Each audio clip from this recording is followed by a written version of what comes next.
Makas na nzembo wana wembi ya reconnaissance. Inspiration est où tu as? Reconnaissance. C'est pour moi où tu es témoignage, voilà. Donc on rappelle au album album inspiration photo mo boye yanga kala ba publier en tout cas non ni masana vibratoire. Ouais. Après bon jour anniversaire et en 2015 na moni mastasco ya vibratoire msusa za Angola a publier yango. Na lobite ka vibratoire mtakabola gango apesi po ba publier ba milenga. Voilà ngata na moni bongo natali oh. Bazong senga film na kala. Ça dit bien, ils ont témoignage. Pour ce il y a une différence. C'est que nous avons grâce. Nous avons un donc il faut que du coup, on va publier un monique et bater quelqu'un en tempo. De s'inspirer dans mais ça vous a choqué de voir ça. Donc, il y a eu beaucoup de comment ouais, on a dit que ça passe. Mais comme conseil, on a un master de retour. Si on va publier photo, nous avons place aux ACP là, il va évoluer. Si on a évolué, on va publier une photo de qualité. Et puis l'autre, ben on va ça bon. Ça bon, donc douleur, attitude, takinga, tozong asimate, bosoka. La donna,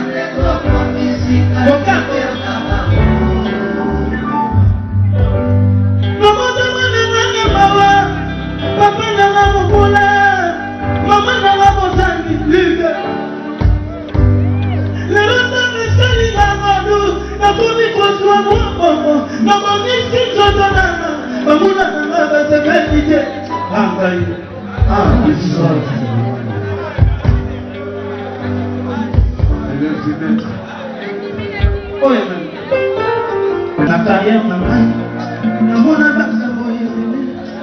il n'y a pas si n'a dit c'est mon fille. La carrière ma bunda bitumba ya butu osu super ya mo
Burkina Faso.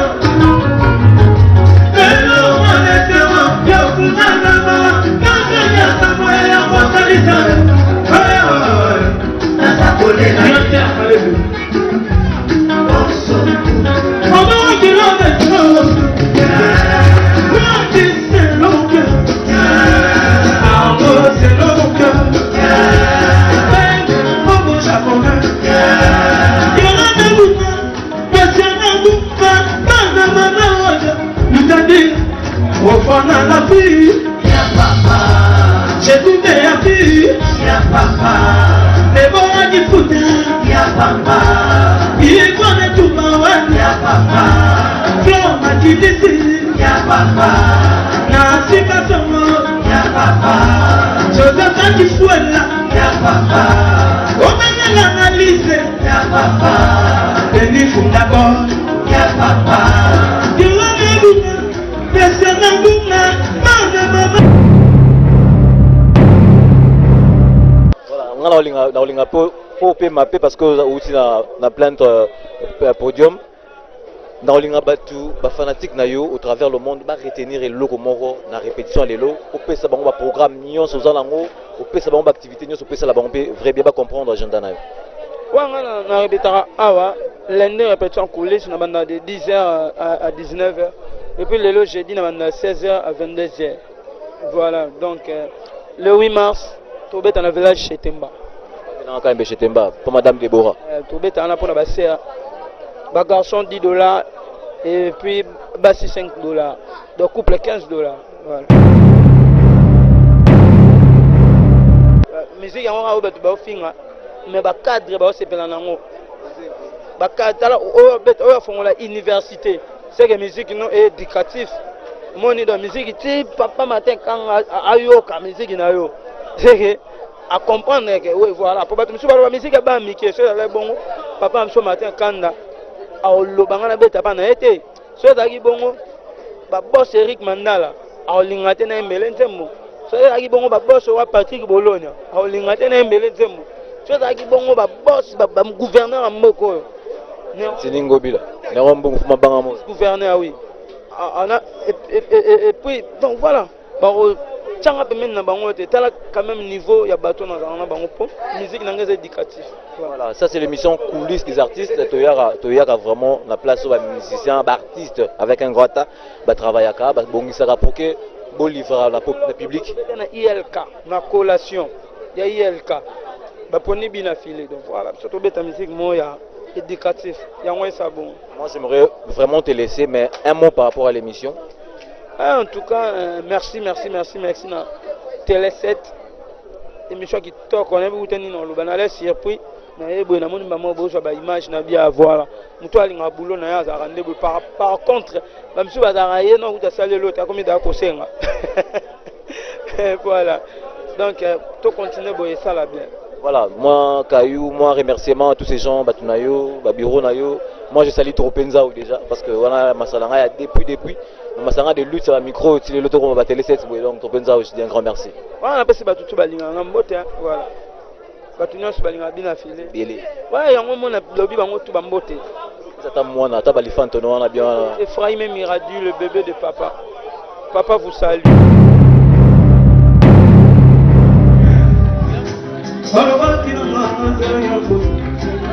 Mas tu não me manda ali da sua pança. Como que faz isso? Aonde for, aonde mora, aonde te vi, aonde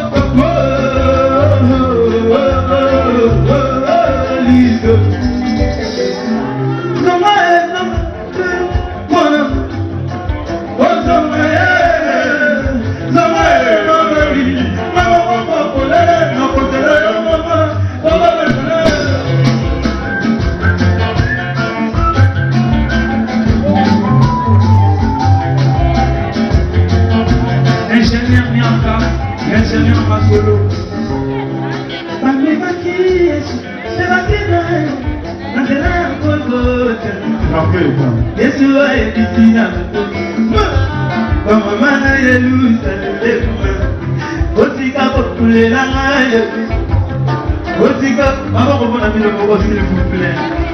Ah, Gaïa. Ah, Bissou. Ah, Gaïa.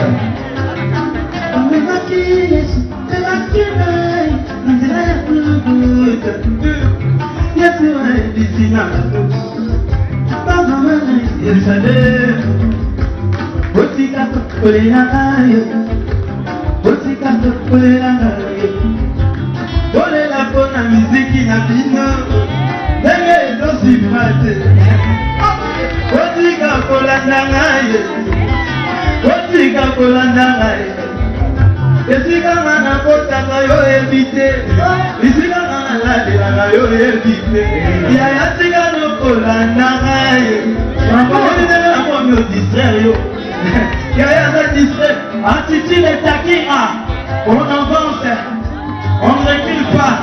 Bayona couleur. Pas de distraction inutile.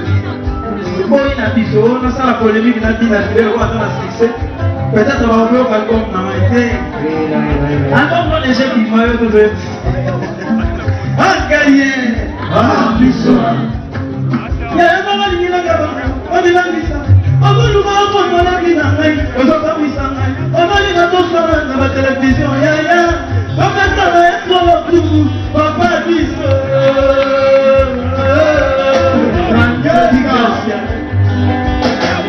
il a un moment qui est là, on va ça. On va nous voir pour la vie, on va s'amuser, on va dire à nos soins de bonne vie. Yaya, papa travaille sur le coup, papa dit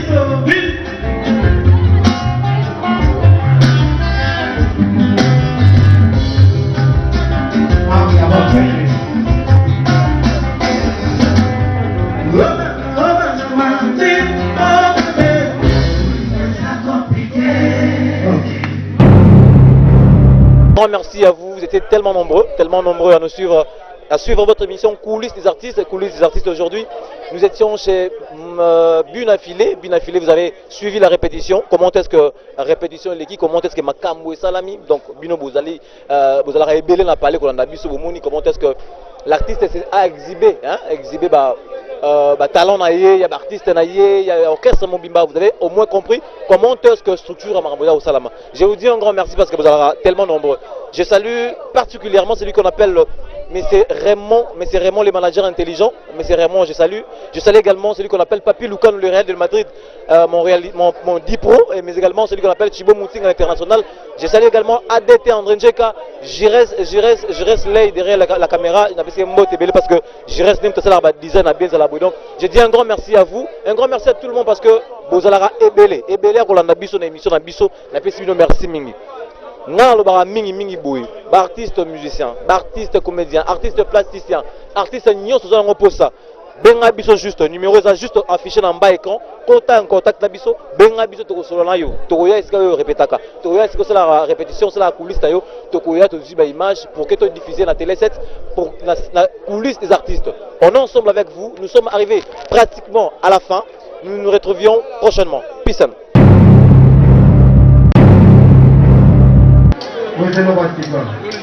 Mama Sandra Lukonadio What is